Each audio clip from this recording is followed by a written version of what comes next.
അപ്പൊ ചേച്ചി, നമ്മുടെ റെഡ് കാർപ്പറ്റിന്റെ എപ്പിസോഡിലേക്ക് വീണ്ടും സ്വാഗതം ചെയ്യാണ്. എങ്ങനെയുണ്ടായിരുന്നു നമ്മുടെ കൂടെയുള്ള ജേർണി? ഇഷ്ടപ്പെട്ടോ? വളരെ ഇഷ്ടപ്പെട്ടു. അപ്പൊ ഒരു ക്ലാസിക്കൽ ഡാൻസർ ആണ് എന്ന് പറഞ്ഞല്ലോ. അപ്പൊ ഈ എത്ര വയസ്സിലാണ് ഡാൻസ് പഠിച്ചു തുടങ്ങിയതും കലാക്ഷേത്രയിലെ ഡാൻസ് ജീവിതമൊക്കെ എങ്ങനെയുണ്ടായിരുന്നു? കലാക്ഷേത്രയിൽ ഞാൻ പഠിച്ചിട്ടില്ല. കലാക്ഷേത്രയിൽ നിന്ന് പഠിച്ചു വന്ന ഗുരുവാണ് എന്നെ ടീച്ച് ചെയ്തത്, വിനയചന്ദ്രൻ എന്ന് പറഞ്ഞിട്ട്. ഓക്കെ, അദ്ദേഹമാണ് എന്നെ പഠിപ്പിച്ചത്.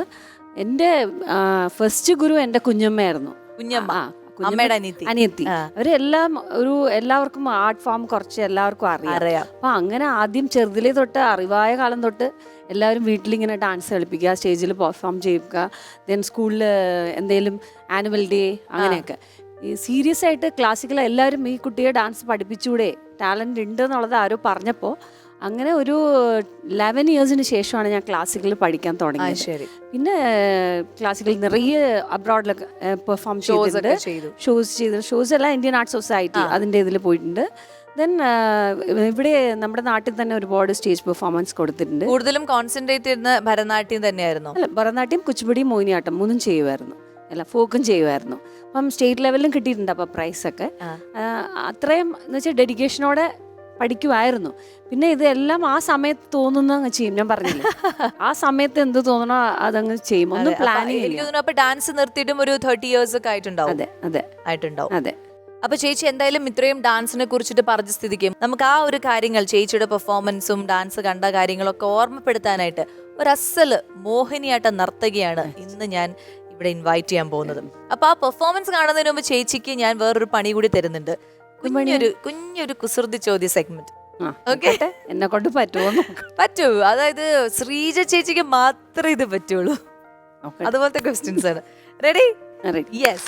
അപ്പൊ ഇതാ എന്റെ കയ്യില് ക്വസ്റ്റ്യൻസ് ഇങ്ങനെ റെഡി ആയിട്ടിരിക്കുകയാണ്. ഓക്കെ, തുടങ്ങാം അല്ലേ? കുടിക്കാൻ ഉപയോഗിക്കുന്ന ഇല. കുടിക്കാൻ ഉപയോഗിക്കുന്ന ഇല. വലിയ ലോജിക്കൊന്നും ആലോചിക്കണ്ട, കുറച്ചിങ്ങനെ.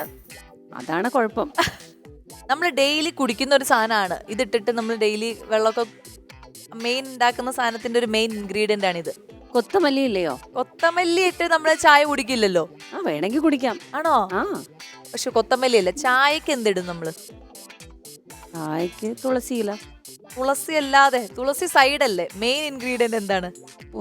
ഒക്കെ വലിയ കഷ്ടമുള്ള കാര്യാണേ. തോറ്റു. തേയില. തുളസി ഇട്ട് ചായ കുടിക്കുന്നേക്കാളും നല്ലത് തേയില ഇട്ട് കുടിക്കുന്നല്ലേ. ഇതിപ്പോ കുഴപ്പം എന്താ സംഭവിച്ചെന്നറിയോ? മലയാളം ഇതുണ്ടാണ്. 30 വർഷമായിട്ട് ടീത്തൂൾ എന്നാണ് പറയാറുള്ളത്. മലയാളത്തിൽ കേട്ടപ്പോ കടി ജോക്കൊന്നും നമുക്ക് കേറില്ല.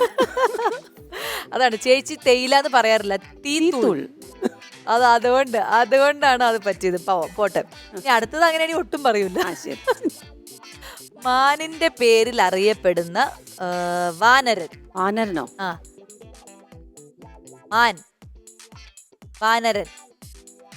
ദൈവമാണ്, ദൈവം. ഹനുമാൻ.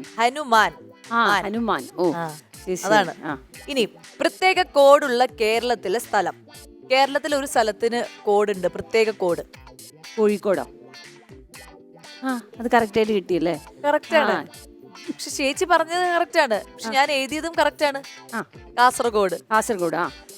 രണ്ട് ആൻസർ ഉണ്ടായിരുന്നു. പക്ഷെ എനിക്ക് കോഴിക്കോട് കത്തിയില്ല, കാസർഗോഡ് കത്തിയുള്ളൂ. അപ്പൊ എനിക്ക് ഉത്തരം പറഞ്ഞു തന്നിരിക്കുകയാണ് ശ്രീജ ചേച്ചി. Thank you. പിടിക്ക്. വട്ടത്തിൽ ചവിട്ടുമ്പോൾ നീളത്തിൽ പോകുന്നത് എന്ത്? വട്ടത്തിൽ ചവിട്ടുമ്പോൾ നമ്മള് വട്ടത്തിൽ ചവിട്ടുന്നു, നീളത്തിൽ എന്ത് പോകും? ട്രെഡ്മില്ലോ പറയണം. ട്രെഡ്മില് നമ്മൾ വട്ടത്തിലല്ലോ, അത് നമ്മള് നീളത്തിൽ തന്നെയാണ്. അതേപോലെ തന്നെയൊക്കെ വേറെ ഒരു കാര്യം ആലോചിച്ച് നോക്കി. യാത്രയ്ക്ക് ഉപയോഗിക്കാം. ചെറിയ ചെറിയ യാത്ര, ജംഗ്ഷൻ വരെയൊക്കെ പോയിട്ട് വരാം. സൈക്കിളോ? സൈക്കിൾ ഇങ്ങനെ നമ്മൾ വട്ടത്തിൽ ചവിട്ടുമ്പോൾ നേരല്ലേ പോണേ, നീളത്തിൽ പോകും. ഓക്കെ. പകല് മുഴുവനും അടികൂടും, രാത്രി കെട്ടിപ്പിടിച്ച് ഉറങ്ങുന്നത് ആര്? ഹസ്ബൻഡ് ഇങ്ങനെയാണോ പകല് മുഴുവൻ അടി? ഇല്ല, ഞാനാണ് അടി വെക്കാറ്. ഹസ്ബൻഡിന് ഒരിക്കലും അടി വെക്കാറില്ല. ഹസ്ബൻഡ് ഒരിക്കലും അടി വെക്കാത്ത ഒരു പാവമാണ്, പാവം. അപ്പൊ രാത്രി മുഴുവനും ആർക്കും കെട്ടിപ്പിടിച്ച് കിടന്ന് ഉറങ്ങാൻ പറ്റില്ല. പക്ഷെ ഈ ആൾക്കാർ അങ്ങനെയല്ല കേട്ടോ. ഇവര് പകല് മുഴുവൻ അടി കൂടിയാലും, എത്ര അടി കൂടിയാലും രാത്രി അവര് ഒരുമിച്ചങ്ങ് കിടന്നുറങ്ങും. അങ്ങനത്തെ ഒരു ആൾക്കാരാണ് ഇവര്. ഞാൻ തോറ്റു. കൺപീലി കണ്ടോ, ഇവര് താഴെ മുകളിൽ ഇങ്ങനെ അടി കൂടും. ഇത് തീർച്ചയായിട്ടും ഞാൻ ആൻസർ ചെയ്യില്ലായിരുന്നു. എന്തായാലും എനിക്ക് ആൻസർ കിട്ടില്ലായിരുന്നു. കിട്ടൂലായിരുന്നു. ആൻസർ പറയരുത്, എന്നാലാണല്ലോ എന്റെ പണിഷ്മെന്റ്. പണിഷ്മെന്റ്. ഇനി ജൂലൈക്ക് ശേഷം ജൂൺ വരുന്നത് എപ്പോൾ? ജൂലൈക്ക് ശേഷം ജൂൺ വരുന്നത് അപ്പൊ തന്നെ ജൂലൈ സാധാരണ ജൂൺ ജൂലൈ ആണ്. ആ പക്ഷെ ഞാൻ പറഞ്ഞ സ്ഥലത്ത് ജൂലൈ ആദ്യം വരും, എന്നിട്ടേ ജൂൺ വരുള്ളൂ. ഇല്ല, ഞാൻ ഒന്നിനും ആൻസർ ഇല്ല. എനിക്ക് വയ്യാന്ന്, ഞാൻ തോറ്റത്. തോറ്റു. ഡിക്ഷണറി. ഓക്കെ. Alphabets means. എന്തായാലും ചിലതിനൊക്കെ പെട്ടെന്ന് ആൻസർ പറഞ്ഞു, പക്ഷെ ചിലതിനൊക്കെ തോൽവി സമ്മതിച്ചിരിക്കുന്നു.